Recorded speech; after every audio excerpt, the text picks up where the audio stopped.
Şöyle bir düşünün, antik dünyadan bize kadar ulaşan her bir metin aslında bir mucize. Yani bir yangından, bir selden ya da en basitinden zamanın o acımasız umursamazlığından bir şekilde kurtulmuş. Peki ya kurtulamayanlar? Onlara ne oldu? Yani o toz olup giden kütüphanelerle birlikte tamamen sessizliğe gömülen o müthiş zihinler. İşte bugün tam da o sessizliğin içinden gelen fısıltılara kulak vermeye çalışacağız. Bakın, elimizde tuttuğumuz şey aslında bir kitaptan çok daha fazlası. Adeta bir bulmaca. Sayfalarının arasında büyük filozof Antistenes'in, yani bir zamanlar var olmuş o devasa düşünce dünyasından bize ulaşabilen son kırıntılar saklı. Gerçekten de bu bir metin değil, sanki bir bilincin arkeolojik kazı alanı gibi. Peki, kelimeleri artık var olmayan bir sese nasıl kulak verebiliriz ki?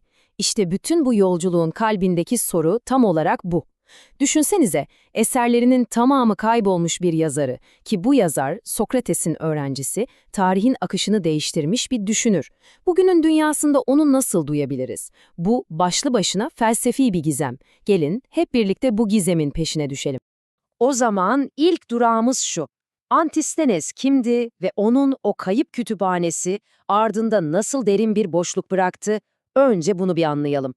Şimdi konunun ne kadar ciddi olduğunu anlamak için şu temel bilgileri bir aklımızda tutalım. Bakın, Antistenes öyle sıradan biri değil. Sokrates'in öğrencisi. Kinik felsefenin kurucusu. Yani felsefede bambaşka bir yol açmış, bir ekol başlatmış biri.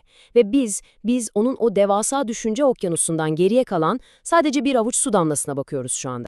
İşte bu boş sayfa. O kaybı belki de en saf haliyle gözler önüne seriyor.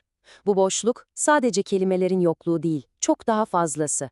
Bu, sorulamamış soruların, tartışılamamış argümanların ve hiç başlayamamış diyalogların o derin, varoluşsal sessizliği. İyi de, madem her şey kayboldu, o zaman biz bu adam hakkında nasıl bir şeyler biliyoruz? İşte cevap. Tek bir kelimede yatıyor. Fragmenta. Bu kelime, o kayıp zihinlere açılan kapının adeta felsefi anahtarı. Fragmenta, yani Latince parçalar, aslında tarihin enkazından kurtarılmış entelektüel kırıntılar demek.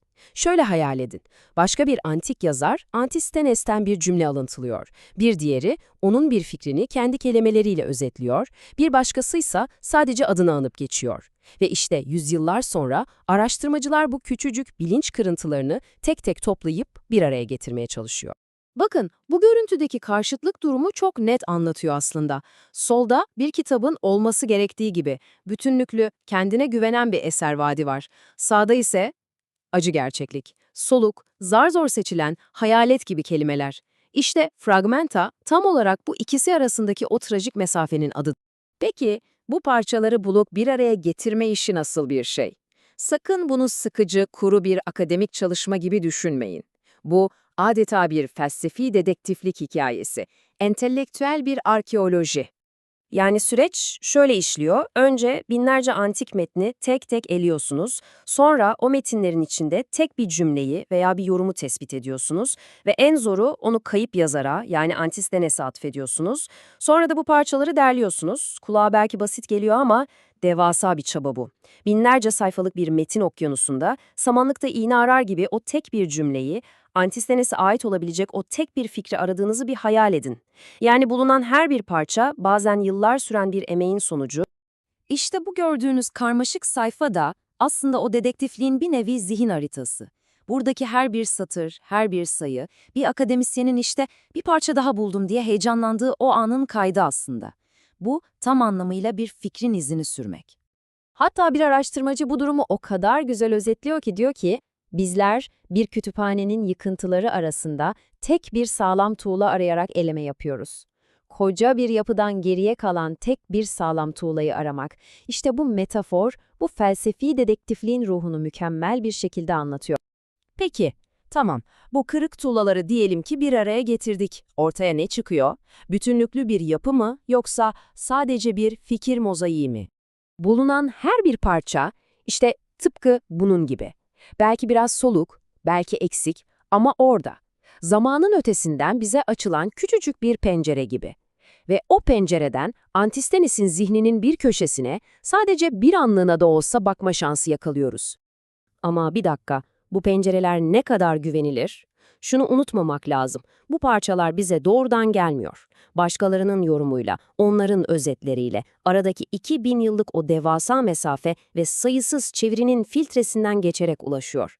Peki asıl sesin ne kadarı yolda kayboldu? İşte bu, belki de cevaplaması imkansız bir soru. Peki, o zaman gelelim sonuca. Bütün bu çabanın anlamı ne? Bu kırık dökük parçalar bize geçmiş hakkında ne söylüyor ve neden bu kadar kıymetliler? İşte can alıcı nokta tam da bu. Çünkü bunlar sadece parça değil, bunlar yankılar. Bu parçalara sadece bir kaybın kalıntıları olarak bakmamak lazım. Onlar, bir fikrin ne kadar dirençli olabileceğinin, bir sesin üzerinden çağlar geçse bile nasıl bir yankı bırakabileceğinin somut kanıtı. Tıpkı bu görüntüdeki soluk fragmenta kelimesi gibi. Belki zor görünüyor, evet. Belki ilk bakışta fark bile edilmiyor ama orada. Ve sessiz değil. Bu bize neyi hatırlatıyor biliyor musunuz? İmparatorluklar yıkılır, şehirler yok olur ama bir fikir en soluk, en cılız haliyle bile varlığını sürdürme gücüne sahiptir. Ve gelin bu yolculuğu zihninizde dönüp duracak bir soruyla bitirelim.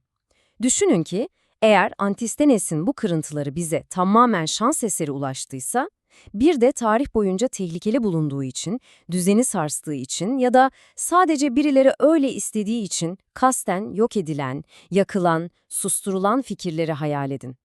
Asıl büyük kayıp belki de o sessizlikte gizlidir.